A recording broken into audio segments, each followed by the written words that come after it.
चौथी कक्षा के विद्यार्थी भूगोल के नाम और विषय से कुछ परिचित थे। मैंने नक्शे मंगवाए और काठियावाड़, गुजरात व बम्बई इलाकों के नक्शे दीवार पर टांगे। लड़कों को आश्चर्य हुआ। आज तक मैंने उनको भूगोल पढ़ाया ही नहीं था। वे अपनी कॉपियों से कागज़ फाड़ने लगे और उनकी गोल नलियां बनाकर छोटी उंगली में चढ़ाने लगे। मैं देखता रहा। मैंने पूछा, नलियां क्यों बना रहे हो? लड़के बोले, मास्टर साहब, नक्शा याद करने के लिए। मैं चौंक उठा। नक्शा भी याद किया जाता है? भूगोल के शिक्षण ने तो गजब ढा दिया। तब ज़रा मजाक करने के लिए मैंने लड़कों से कहा, ज़रा भावनगर तो बताओ। लड़कों ने बम्बई इलाके के नक्शे पर चारों तरफ दृष्टि डाली। बम्बई, अहमदाबाद, हैदराबाद पढ़ा, फिर नीचे उतरकर पूना पढ़ा। तब इस तरफ आकर पोरबंदर को पढ़ा। पीछे खड़े 2-3 लड़कों ने भावनगर ढूंढ लिया था। आखिर एक लड़के ने बिना पूछे भावनगर बता दिया। मैंने पूछा, भावनगर किस दिशा में है? लड़कों ने ऊपर, नीचे, दाएं, बाएं देखकर मन में कोई हिसाब लगाया। किसी ने किताब देखकर कहा, साहब, उत्तर में। दूसरा लड़का बोला, उत्तर दिशा तो ऊपर आती है, इस तरफ तो पूर्व दिशा है। मैं हंस पड़ा। ऊपर तो आकाश है, वहाँ कहाँ उत्तर है?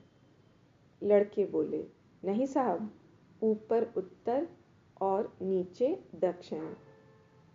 एक लड़का बोला, साहब, उत्तर दक्षिण लंबाई में और पूर्व पश्चिम चौड़ाई में। एक बालक ने कहा, साहब, जिधर सूर्य उगे वह पूर्व दिशा। मैं बोला, बताओ, नक्शे में सूरज कहाँ है? सब सोच में पड़ गए। मैंने पूछा, शत्रुंजय नदी बताओ। लड़कों ने नलियों से शत्रुंजय नदी बताई। मैंने कहा, यह नदी किसमें जाकर मिलती है? नक्शे में पढ़कर लड़कों ने कहा, खंबात की खाड़ी में। अच्छा, इधर अरब सागर में जाकर क्यों नहीं मिलती? लड़के बोले, यह उसकी मर्जी, उसे खंबात की खाड़ी में ही मिलना होगा। यह नदी यह यूं नीचे की तरफ क्यों जाती है? लड़के बोले, साहब, यूं ही तो जाएगी ना, देखिए, दक्षिण इधर नीचे ही तो है। मुझे आश्चर्य हुआ। पिछले साल पढ़ा हुआ भूगोल वे भूले नहीं थे। उनका रटना सफल था। इस वर्ष भी इसी तरह मैं सिखा सकता था, पर वह भूगोल का शिक्षण नहीं होता। मैंने लड़कों से कहा, नक्शे बंद कर दो। भूगोल विषय हम 1 महीने बाद पढ़ेंगे। अभी हम कुछ दिन तक चित्र बनाएंगे। लड़के मेरी तरफ देखने लगे। चित्र का विषय शाला में नया था। यह अभ्यासक्रम में नहीं था। शाला में ऐसी सृजनात्मक एक भी प्रवृत्ति को स्थान नहीं था। पर मुझे ऐसी एकाध प्रवृत्ति को तो शुरू करना ही था। दूसरे दिन मैंने लड़कों से कहा, चित्र बनाओ, मन चाहे चित्र बनाओ, जैसा भी बनाना आता है बनाओ। चित्रों को देख देख कर बनाओ। चित्र के ऊपर कागज़ रख कर चित्र बनाओ। मन से बनाओ, चाहे जो बनाओ, आदमी बनाओ, जानवर का चित्र बनाओ, पक्षी, पतंगें, पेड़, फूल, आकाश, मकान, चीज़ों के चित्र बनाओ। पट्टी पर बरते से चित्र बनने लगे, टेढ़े, बांके, ऐसे वैसे कितनी ही तरह के चित्र उभरने लगे। सवेरे का पूरा समय चित्र बनाने में बीत गया। घंटी बजी तब आँख खुली, समय इसी में पूरा हुआ। मैंने लड़कों से कहा, जिनके माता पिता पेंसिल कागज़ दिलाएं वे कॉपी में चित्र बनाएं, बाकी के सब पट्टी पर बनाएं। 2-4 दिन इसी में निकल गए। कई चित्र बनाए गए, ऐसे कि जिन्हें चित्रकार देखना पसंद न करे।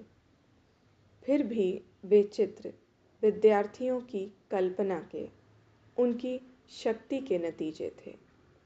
मुझे लगा चित्रों का हिसाब और संग्रह रखना चाहिए।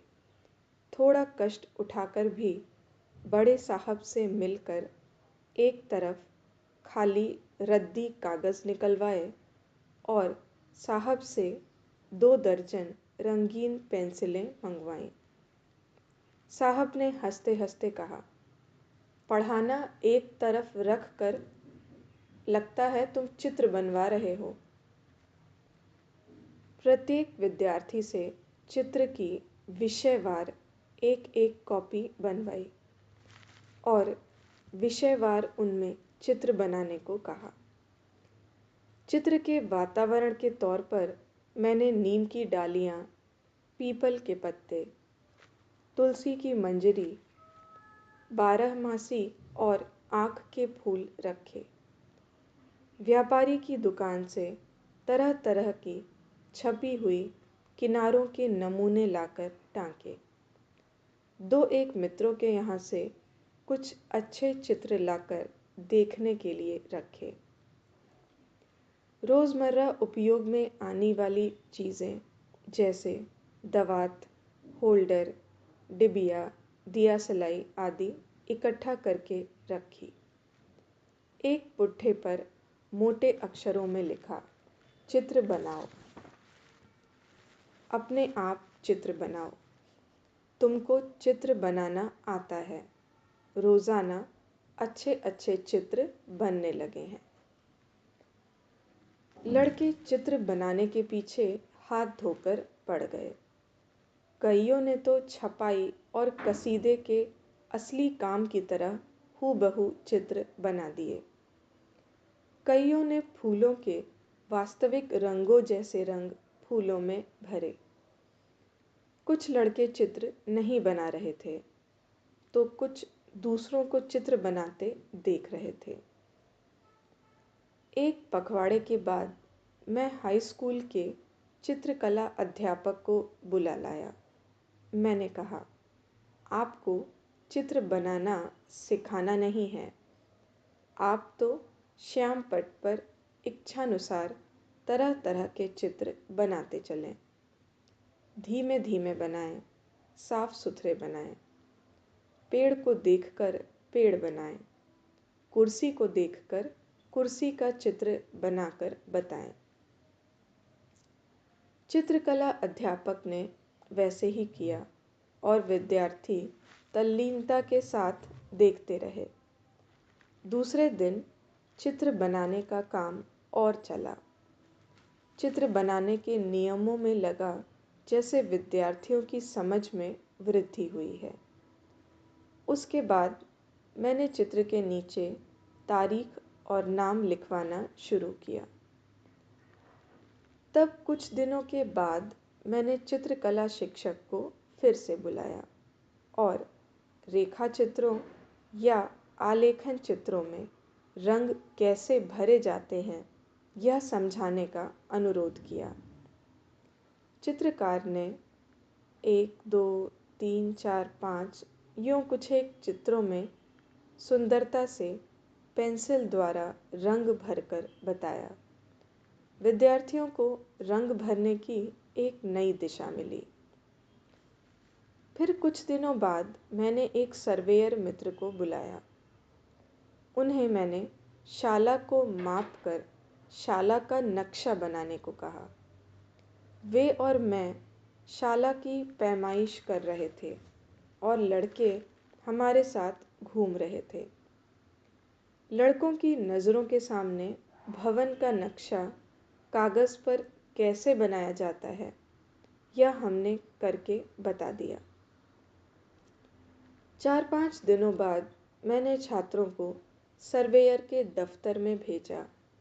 वहाँ ड्राफ्ट्समैन गलियों, गांवों, सीमा आदि के नक्शे कैसे बनाते हैं यह दिखाया। 2-1 बार लड़कों को सर्वेयर के साथ सरहद पर ले गया और पैमाइश का प्रत्यक्ष काम उन्हें दिखाया। शाला के विद्यार्थी शाला का, कमरे का, अपने घर, गली, कुएं और तालाब के चित्र बनाने लगे।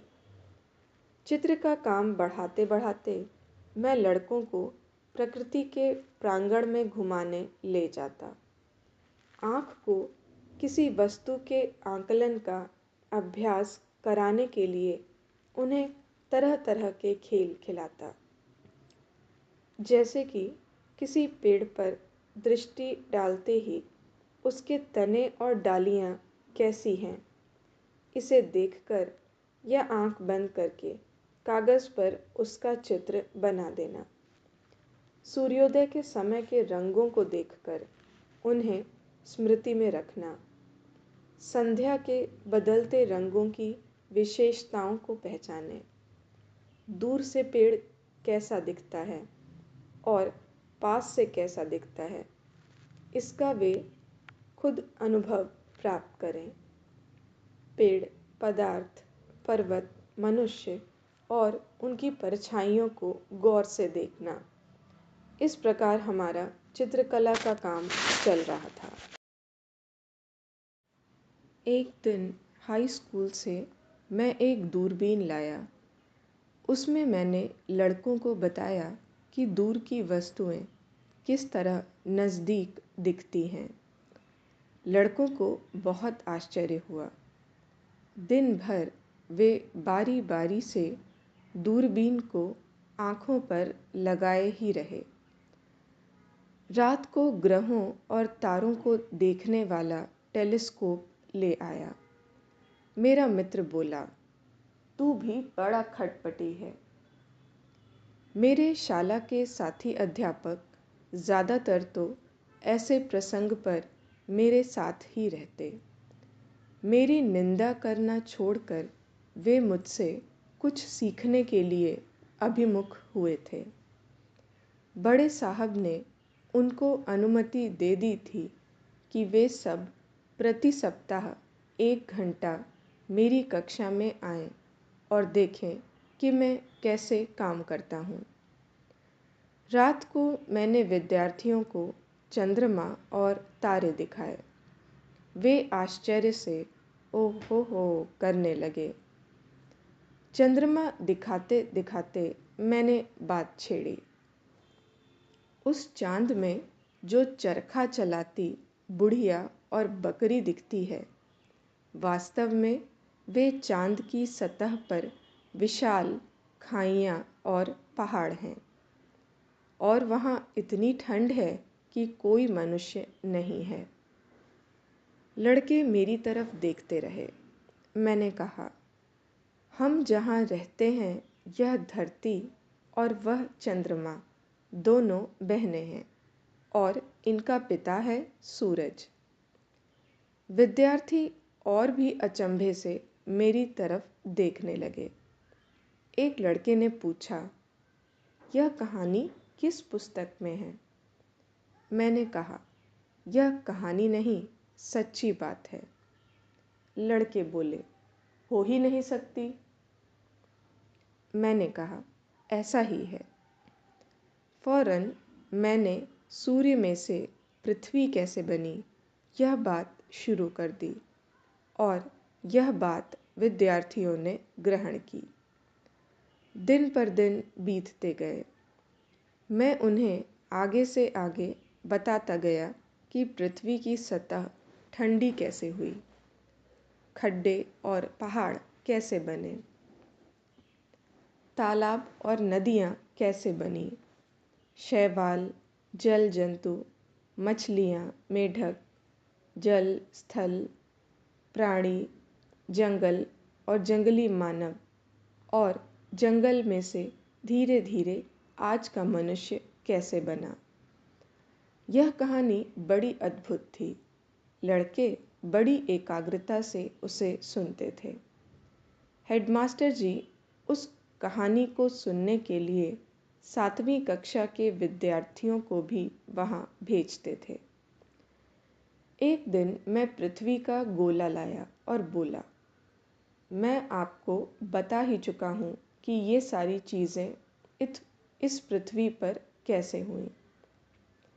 तब मैंने यह बताया कि पानी और ज़मीन कहाँ हैं, काले लोग और गोरे लोग कहाँ हैं, पीले लोग और लाल रंग वाले कहाँ हैं, ठिगने और लंबे लोग कहाँ हैं। इसके बाद मैंने पृथ्वी के प्राकृतिक भाग और उनके नाम बताए। तब मैंने उन्हें बताया कि हम एशिया के निवासी हैं। एशिया में यह हिंदुस्तान दिख रहा है। हिंदुस्तान में यह दिखाई दे रहा है कि काठी लोगों का काठियावाड़, और काठियावाड़ में यह भावनगर है। मैंने लड़कों से कहा, यह लो पृथ्वी का गोला और उस बक्से में से नक्शे निकालो। इस गोले पर ढूंढ कर बताओ कि वे कहाँ कहाँ हैं। सही जगह ढूंढो। मैं लड़कों को रोज़ाना नक्शों और गोलों में कुछ न कुछ नया ढूंढकर बताने को कहने लगा। मैं बोला, तुमने आज तक जो जो गांव देखे हों उन्हें ढूंढ निकालो। वहाँ किन किन रास्तों से जा सकते हैं यह देखो। रास्ते में कौन कौन सी नदियाँ आती हैं और कौन कौन से गांव आते हैं यह भी देखो। एक तरीका तो यही हो गया। दूसरी तरफ चूंकि मैं अफ्रीका की यात्रा कर आया था, इसलिए अफ्रीका का नक्शा सामने रखकर मैं बच्चों के सामने अफ्रीका की बातें करने लगा। मैंने विक्टोरिया, नियाग्रा, टांगानिका, जाम्बेसी, नील और अफ्रीकी शेरों, हाथियों और वहाँ के लोगों, मसाई और कोविरोंडों की बातें बताईं। फिर एक दिन मैंने कहा, इन हमारे आसपास रहने वाले कोली, कुम्हार, भरवाड़, रेबारी आदि को तो देखने चलो। यूँ कहकर उस दृष्टि से मैंने विद्यार्थियों के साथ गाँव में, सरहद पर, नदी किनारे, पर्वत पर कुछ प्रवास आयोजित किए और उन्हें भूतकाल के अध्ययन की तरफ अभिमुख किया।